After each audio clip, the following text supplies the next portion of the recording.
అశాశ్వతమైన లోకములో శాశ్వతుడైనటువంటి యేసుక్రీస్తు నామమున మీకు శుభములు తెలియపరుస్తుంటున్నా.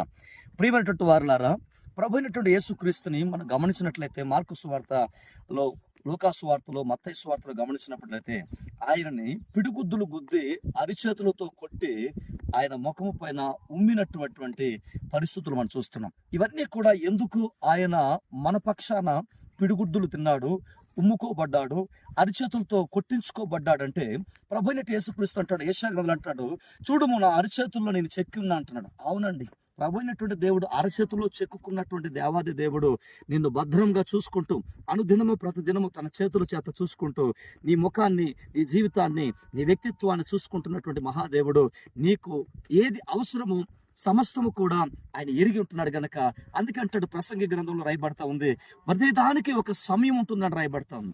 ఆ సమయంలో నిశ్చయముగా దేవుడు నీ జీవితంలో గొప్ప కార్యం చేస్తాడు, ఆశ్చర్యమైన కార్యం చేస్తాడు, మేలుతో నింపుతాడు. దేవుడు చూడలేదని, దేవుడు మాట్లాడలేదని, దేవుడు నా ప్రార్థన జవాబు లేదని నువ్వు అనుకోవద్దు ప్రియమైనటువంటి సహోదరి సహోదరులారా. ఆయన నిన్ను తన అరిచేతుల్లో చెక్కుకునిట్టున్నాడు. ప్రతిదానికి సమయం ఉంది కనుక ఆ సమయంలో నిశ్చయంగా కార్యం చేయబోతుంటున్నాడు.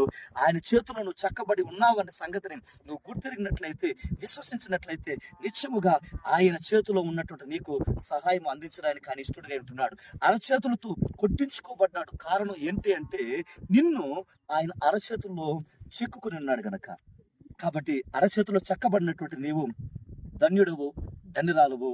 చెక్కబడిన ఆయన అరచేతిలో ఉన్నటువంటి నీకు ఆయన సహాయం చేయడము, నిశ్చయముగా సహాయం చేసేటువంటి దేవుడు ఉంటున్నాడు. భయపడకు, నేను నీకు తోడే ఉన్నా అని చెప్పినటువంటి దేవుడు నీతోనే మాట్లాడుతున్నాడు. God bless you.